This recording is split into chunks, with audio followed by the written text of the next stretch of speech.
Queria agora trazer para a mesa o Bruno Rodrigues. Por favor, Bruno.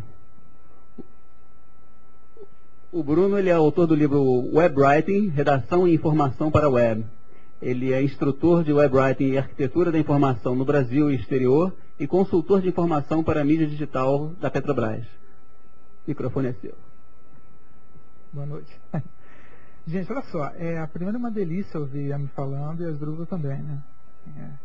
Mexer com a cabeça da gente. Eu trabalho com informação para a mídia digital, como o Daniel já falou.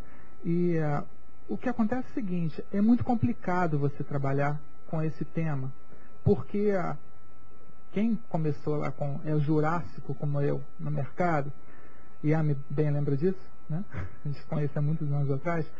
Quando você fala em informação para a mídia digital, você liga imediatamente a texto, né? E tanto que os meus 2 livros são Web Writing, primeiro, né? Pensando o texto para a mídia digital. Quando chegou no segundo, ano passado, eu pensei, meu Deus do céu, a essa altura, né, tantos anos depois, o estudo da informação para a mídia digital já está deixando o texto na poeira, né? Então eu dei o nome de Redação e Informação para a Web. Por quê, gente? O que está acontecendo? Tem uma frase, vamos dizer assim, um slogan, sabe, que eu criei, que para passar um pouco para os meus alunos, né, com muito curso, é que eu encaro como o gestor da informação digital como um amante da palavra, né, antes de mais nada. E que o redator, né, que é aquele que sempre os formados pela Faculdade de Jornalismo, Comunicação, como amante da frase. E é um grande problema. Como abrir a cabeça de tantos e tantos profissionais e alunos para perceber que o que era o fundamental, que era o texto, de repente virou um elemento de informação para a mídia digital e que agora o que importa da frase inteira é a palavra, como a Yami falou, da web semântica, que a palavra agora de repente ela serve como etiquetas para os conteúdos que a gente vai disponibilizando na web. E é nisso que a gente tem que prestar atenção e, ao mesmo tempo, outro lado da história. Né, que a Juruba falou também, que o vídeo, de repente, que tantos anos você falou nisso, né, que a verdadeira integração de mídias viria com vídeo em banda larga, finalmente está acontecendo. Né? E o vídeo é capaz de engolir todos os outros formatos de informação, o áudio, o texto, o ícone, a animação. Será que isso vai acontecer? Né? Então, eu que tenho alma de redator, me preocupo por 2 motivos. Né? Por ser um amante também da frase, né? E estou namorando o noivo da palavra, né? Mas e fico de olho também no vídeo, né? O vídeo vai acabar com o texto? Claro que não, gente, né? Tanto se fala em TV digital e etc. Mas o que eu queria antes, mas ainda mexer com a cabeça de todo mundo, para todos perceberem, profissionais e estudantes, como a informação ficou multifacetada e não é só teoria, virou prática. Um desenvolvimento disso, que é a arquitetura da informação. Para quem não sabe o que é a arquitetura da informação, é como você organiza as coisas, que vai desde o armário da sua casa até um website. E você organiza as coisas, as informações, para que elas possam ser, antes de mais nada, encontradas. Né?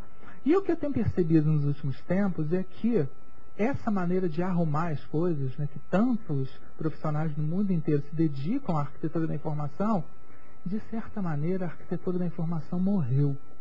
Né? Morreu como? O que está acontecendo? Os sites ficaram complexos. Os usuários estão exigindo muito mais dos sites. Eles querem encontrar, nós queremos encontrar muito mais facilmente a informação.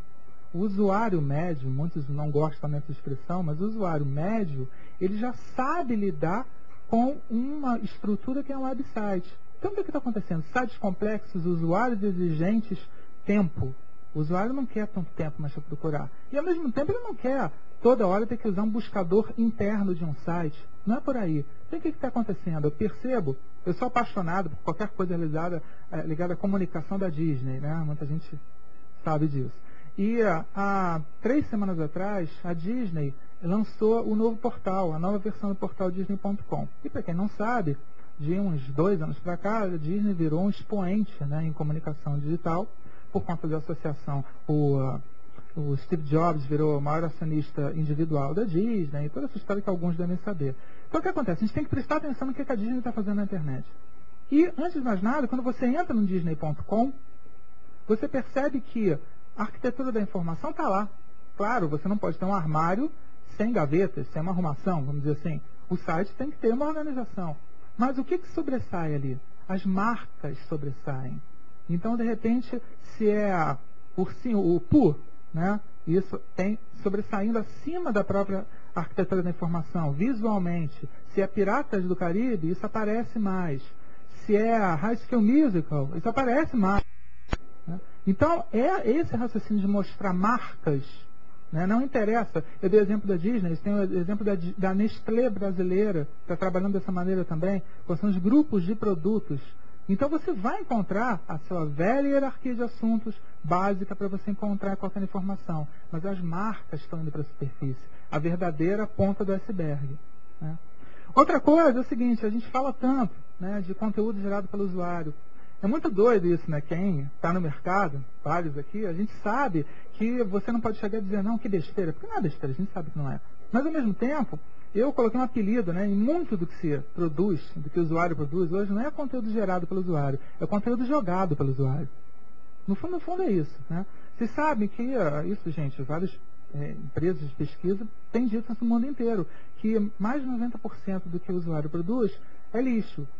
Por que eu estou falando isso, gente? Eu sou contra esse tipo de produção de conteúdo de jeito nenhum. Né? Até eu falei acho importantíssima a web semântica. Até hoje, a Business Week tem uma entrevista com o Tim Berners-Lee. Hoje saiu, se vocês quiserem ver, na Business Week, tá? Online. Então, a gente tem que prestar atenção nesse tipo de coisa, vamos dizer assim, né? Mas, vamos olhar com um olhar mais crítico no que se produz, o que o usuário produz. Eu não sei se eu quero saber como é que foi sua visita a um zoológico de Belo Horizonte.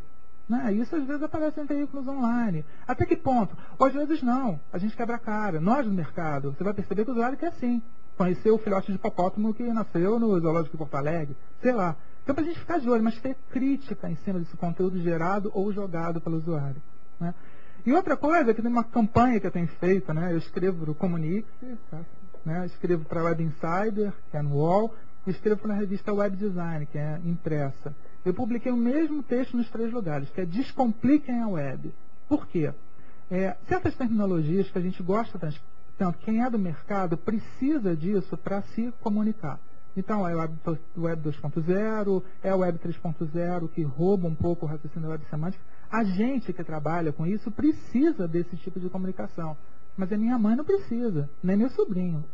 Então o que acontece? Sabe aquelas latas, vamos dizer assim, de conserva que você tenta abrir a tampa e não abre de jeito nenhum? O que está acontecendo é isso. Criar essas tampas e o usuário comum, ele tenta abrir aquilo para consumir lá a fruta em calda e não consegue. Então, a gente fala em web semântica que deve falar, porque esse é o termo, para a gente poder entender.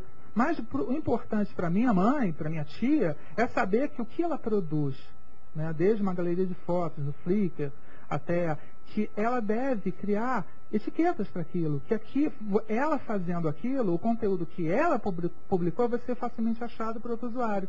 Então, isso que eu percebo é isso, é que eu me preocupo um pouco com esse lado de elitizar o mercado de trabalho de web, que não é uma coisa que não acontecia até pouco tempo atrás.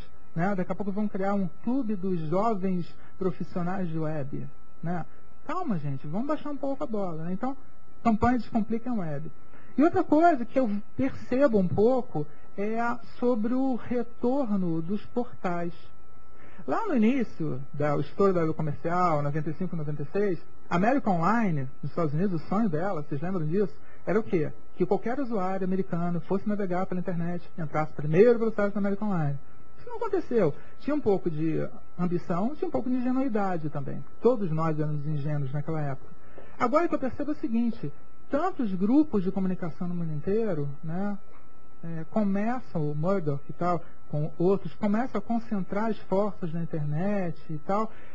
Eu vejo sim, daqui a alguns anos, grandes pontos de fluxos de usuário em busca de informação. Não acontece hoje em dia, claro que acontece. Mas eu consigo enxergar isso como alguma coisa muito explícita, muito clara daqui a algum tempo.